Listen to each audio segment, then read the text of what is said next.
Fallout Equestria the Chrysalis, Chapter 19, Part 2. She repeated the process with Starlight, her hooves scrubbing all over. I stayed under the stream of water, but my attention remained entirely focused on Dazzle. She practically hovered over Starlight, standing so close that they had to be brushing up against each other, while her hooves explored all over Starlight's body. The sultry look on Dazzle's face didn't help matters any, nor did the way that she swayed her hips, or the way that her tail was hiked just a little too high. Dazzle gave the same warning that she had given me, and I could hear the sudden intake of breath from Starlight even over the shower, her cheeks flushing with color. Dazzle's expression looked just a hair too smug for my liking, but she didn't do anything explicit that I could have clearly objected to. And then she was moving on, her hooves moving to Starlight's flank, while Starlight tucked her tail between her legs. So? Dazzle said in a pleasant conversational tone. Are you two a couple? No. Starlight huffed, then took a deep calming breath. I told you I'm not into mares.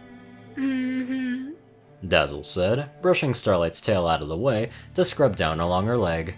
Then she leaned in to speak almost conspiratorially, a motion which brought her head far too close to Starlight's hips for my comfort. I just couldn't help noticing that Whisper's watching us like a jealous lover. Starlight glanced my way, while I frowned at Dazzle, which probably didn't help that impression any. We're not lovers, I said, firm and clear. Dazzle chuckled softly as she continued scrubbing down Starlight's legs. Hey, a couple, like sisters, comrades in arms, unrequited lovers. Her smile developed a hint of a smirk in the last one. Whatever it is, you're protective of her. I get it, and you don't have to worry. I might be a shameless tease, but I'm not the type to take things too far. She cast a sly smile my way. Especially not with a couple of dangerous mares like you. Dangerous? Starlight asked, glancing back. Dazzle hummed, then patted her on the flank. Shower time. We swapped places, the conversation briefly on hold, until Dazzle finished cleaning over Starlight's face. When she finished, Starlight opened her eyes to find Dazzle's face right in front of hers, the water flowing over her.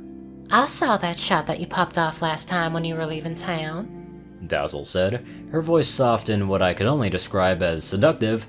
I realized I was glaring again. You tagged a tree from across the valley. Must have been close to a mile, Starlight was blushing, her ears folding back. Yeah, maybe. Dazzle chuckled softly, slipping off to the side to start scrubbing again, and Starlight huffed out a near silent sigh of relief. Hell of a shot, Dazzle said. I mean, sure, I could've hit that tree too, but that's because I got a giant fuck-off cannon that fires a half-dozen bolts per second of exploding magical fire. Give me a good long burst, sure, I'd hit the tree. I'd just blow up half the hillside in the process, but you? She nuzzled Starlight's side playfully. Heck, I'm betting you could tag a raider right in the head at that range and not even singe the mane of the pretty mare standing next to him. Starlight was blushing again, though she replied with a modest, maybe. Dazzle chuckled, then leaned over Starlight's back to look at me. And then there's you. Whew, if even half the stories about you are true, you are one mare I do not want to piss off. I had to fight against the tinge of adrenaline building up in my gut to keep my expression neutral, my eyes fixed on her. What sort of stories did you hear? Dazzle grinned at me. Oh, just something about you leveling 3 city blocks and flying around on a minigun, all while taking out 40 or 50 heavily armed mercenaries. She snickered a little, still eyeing me, as she continued scrubbing. Granted, most of this came from the unreliable lips of a very heavily drugged out pony, but it got me curious just how much of that was true. I made a mental note to discuss information security with Sickle as soon as I figured out how to do so without being maimed in the process. There may have been some exaggeration involved. I figured, Dazzle said, still scrubbing at Starlight's side. Like what? There weren't 40 or 50 mercenaries. It was about half that, 30 at the absolute most. I caught the rise of her eyebrow and quickly added, And it wasn't all me. Dusty took out... I thought back, telling what I had seen. At least 2? Oh, and the first 4 were all Dusty and Sickle. Oh, Dazzle said, with an exaggerated nod to her head. So, you only took out all but 6 of the 30 mercenaries yourself. At least 6. I said, my voice gone quiet. They might have gotten more. I don't think we did. Starlight said. I shot her a glance, but her eyes were closed. I looked away again, grumbling. It wasn't nearly as impressive as it sounds. Uh-huh. Dazzle said. And it was 3 buildings, not 3 blocks. And one was really small, maybe 2.5. The motel was partially collapsed already, and also most of the supermarket is still there. I just kept digging the hole deeper. And there was a minigun involved, but I most certainly wasn't flying around on it. I kinda just held down the trigger until it stopped. Dazzle was staring at me over Starlight's back. There were a few seconds where the only sound was the water falling on them and the tile below. Then Dazzle laughed, resting a hoof on Starlight's back. Holy crap. It's all true! And here I thought she was pulling my leg. She resumed scrubbing, leaning in close to Starlight. Sorry, little star. I think I might be falling for your friend. While Starlight gave a surprised and concerned look her way, I gave a flat glare. Dazzle ignored both of our reactions, simply snickering as she continued to scrub. The rest of the scrubbing went well without incident, save for Starlight's sharp intake of breath when Dazzle scrubbed between her legs again. A couple minutes later, and Dazzle sat back to look between us. So, that coat's done. Now for the manes and tails. That went quicker, despite Dazzle's pausing to admire my mane and tail while sitting right alongside me. And then there was a moment that she started working on shampoo into the base of my tail, the underside of which was remarkably sensitive to having hooves pressing and rubbing along it, and I tensed up at her touch. But moments later she was working her way down my tail, and I slowly relaxed. It went much quicker with Starlight, given the relative lengths of our manes and tails, and she also gave a jerk and a sharp inhale of breath when Dazzle's hoof slipped under her tail. My jaw tightened, but Dazzle was already speaking. Sorry, Star. I gotta get this working right into the base of the tail for it to do good. Starlight grunted out something quiet in reply, and remained perfectly still as Dazzle worked her way down the short tail. With that, we were done. And then we got to do the whole process over again with conditioner. Another go-around with Dazzle's wet body hovering close beside us in the comforting flow of warm water. Her hooves roving over every single inch of our bodies. By the end, Starlight's face seemed to be locked in permanent blush mode, and she gave several deep huffs to calm her breathing. As for myself, I had to work at keeping a neutral expression, or at most, showing only a tiny bit of irritation I felt. Dazzle didn't have to do anything overt to make the whole scene exceptionally sensual, and I'm sure that she knew it.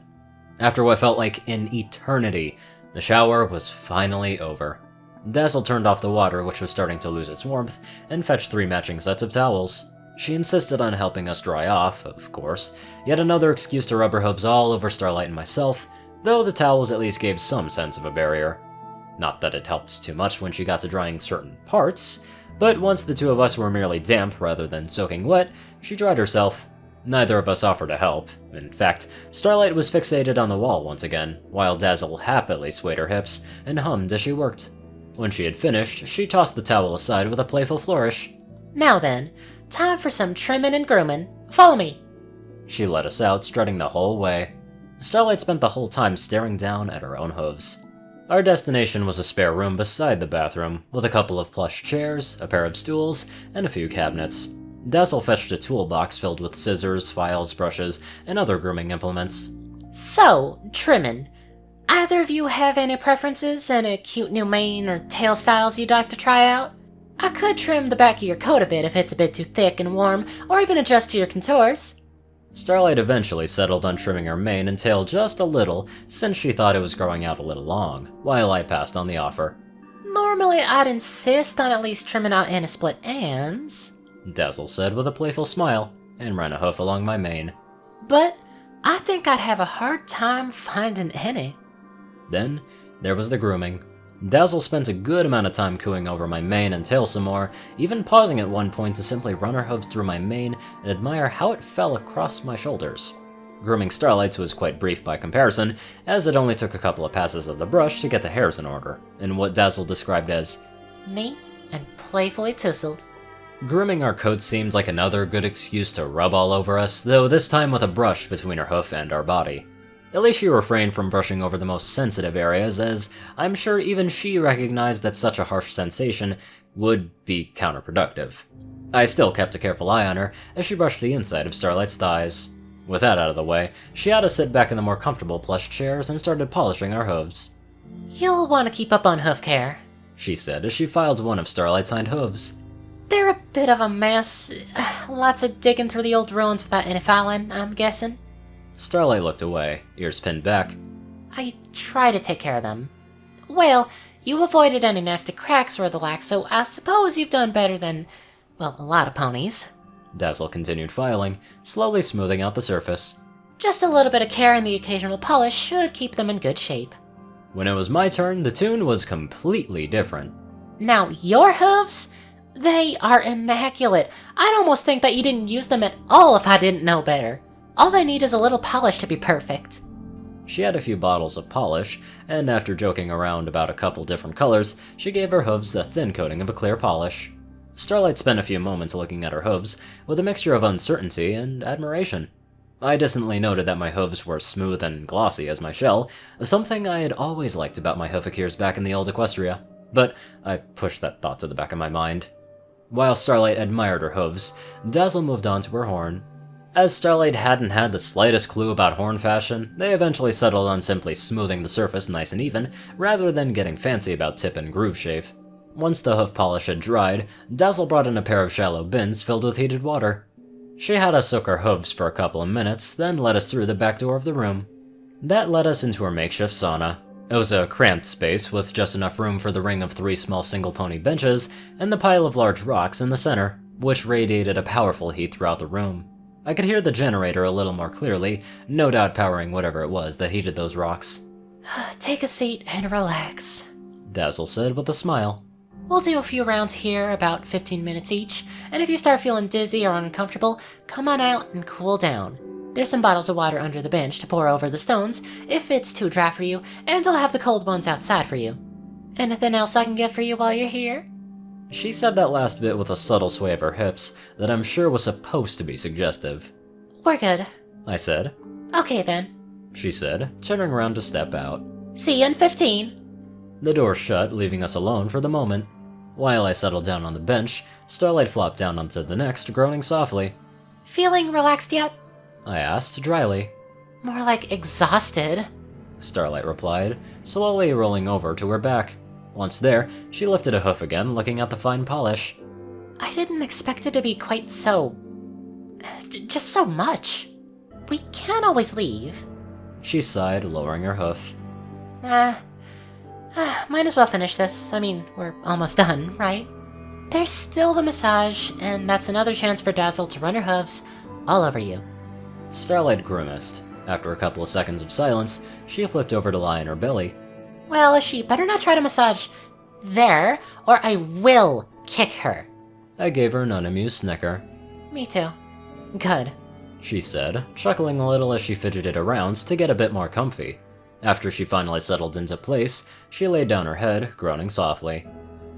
It's way too hot in here. I'm afraid that's the point of a sauna, I said, closing my eyes as I relaxed.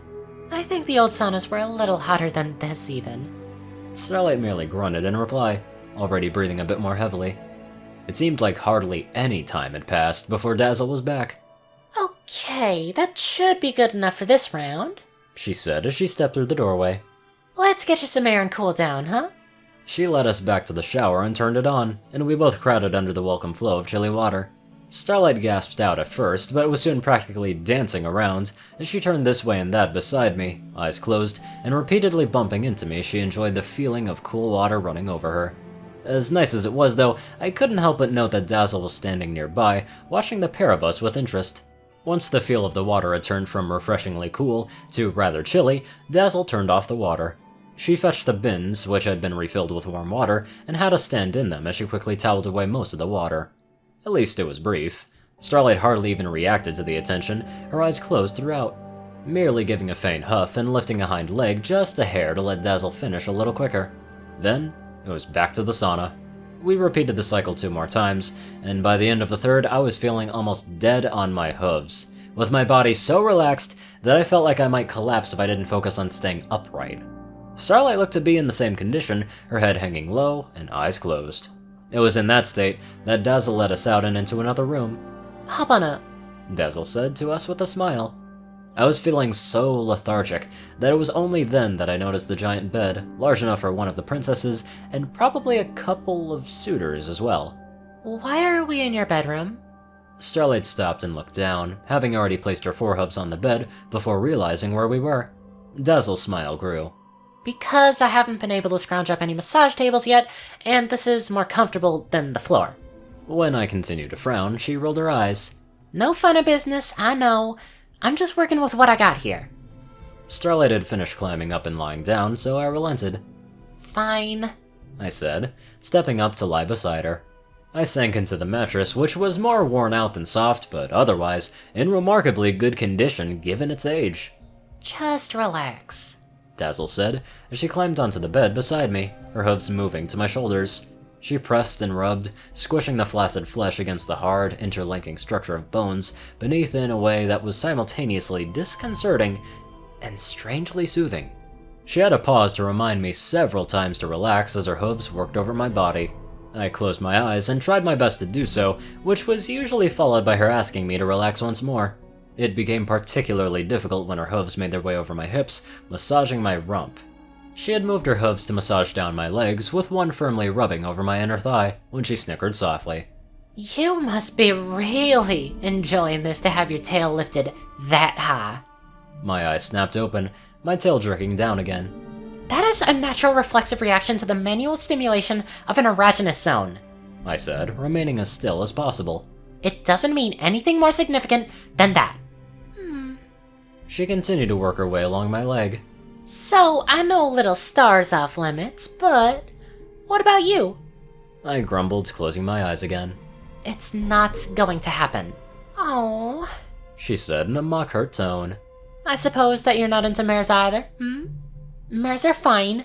It's still not going to happen. Can I ask why? I fought back the urge to snap at her, and instead kept my voice calm and level.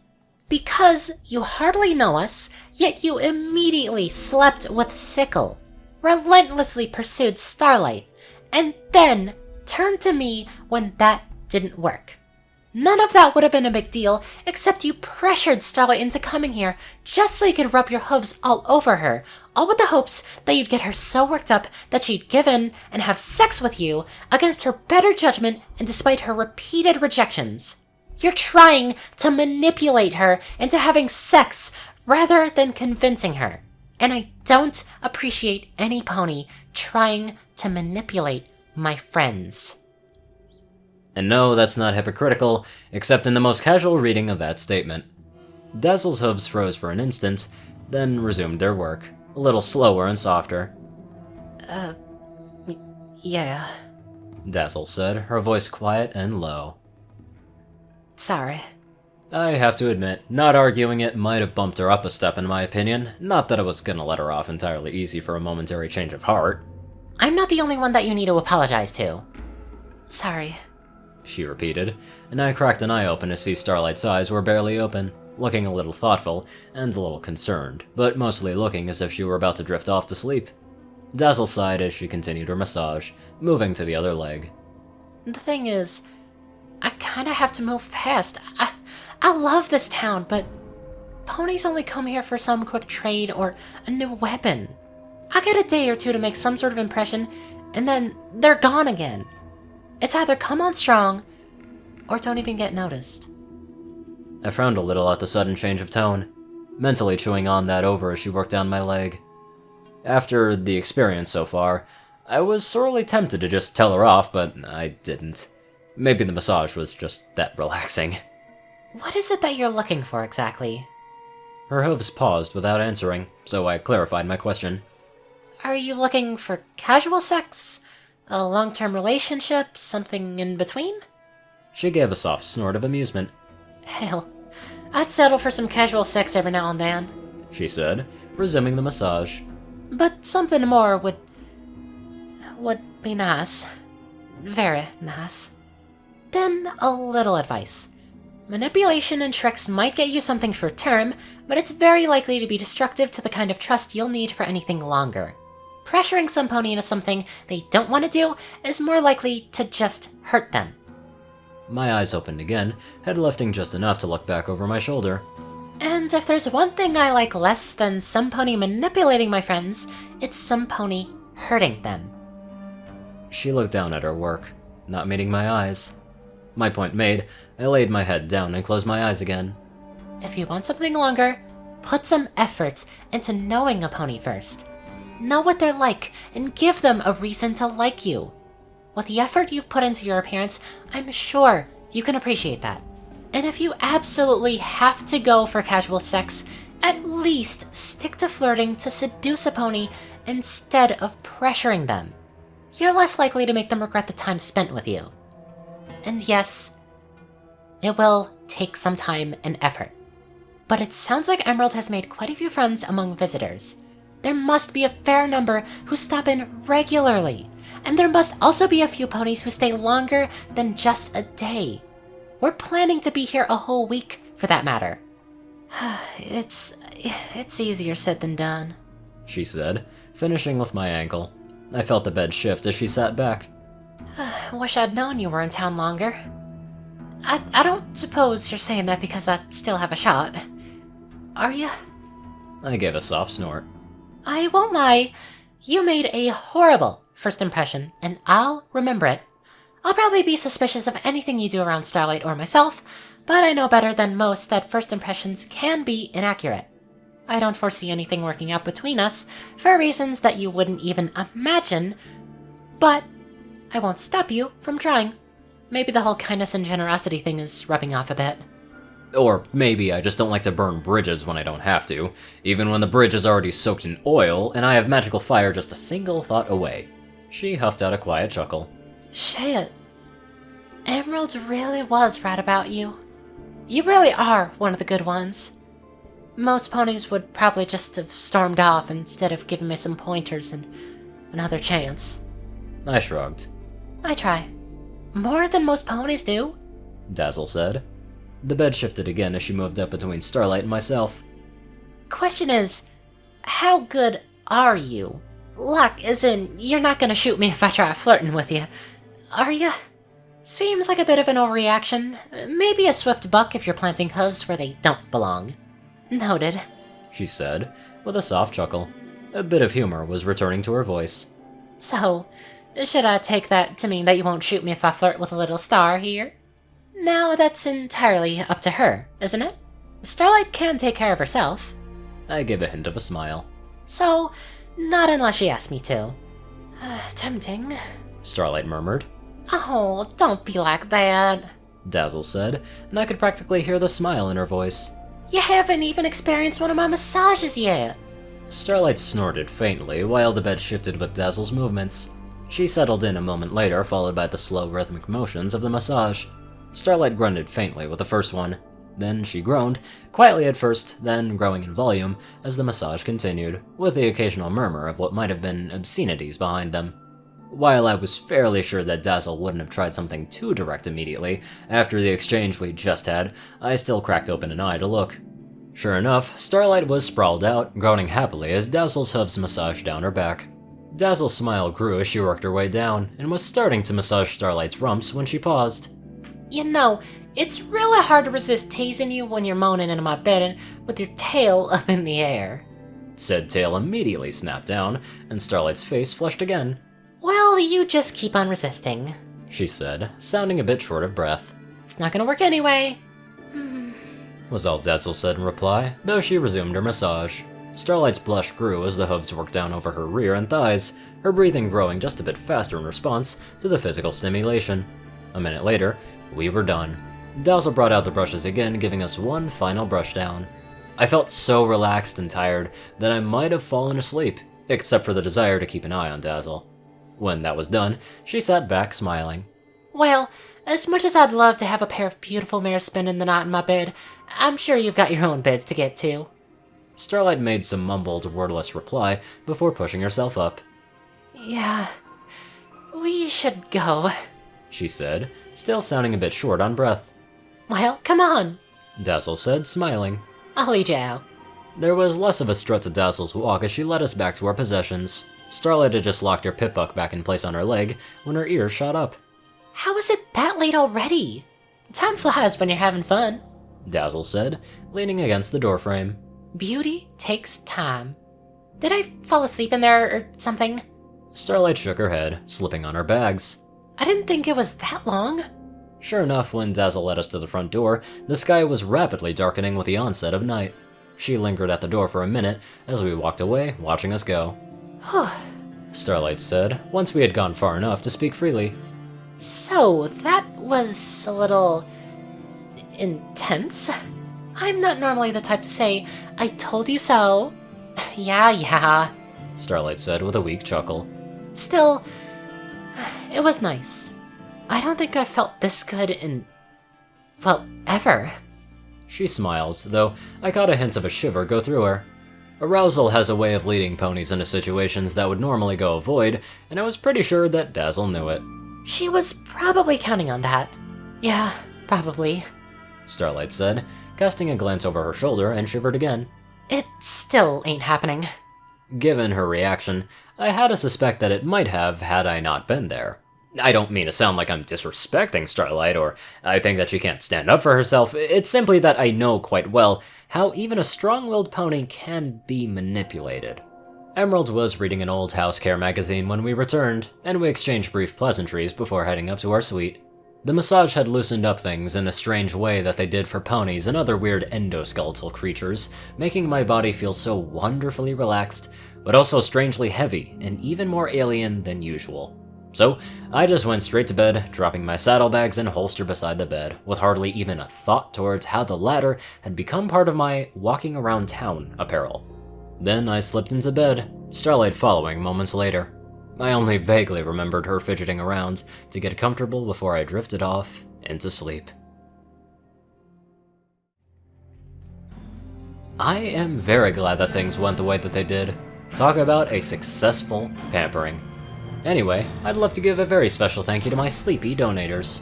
Top donator, Dash of Evergreen, Peter Coulthard, Dresdon, Dospo, RuneScythe9852, CourierCruz CI, Delta Omega, Ryanny Dragonwolf, Dwight Cornel, Gagi, Secret Moon, Tallrascha, The Toilet Snake, Starlight Glimmer, David D. Sanchez, Trey, Pokekiller Zach, Soul Dragon, Dak Britton, Joe Piercy, Alex F., and Rainbow Dash.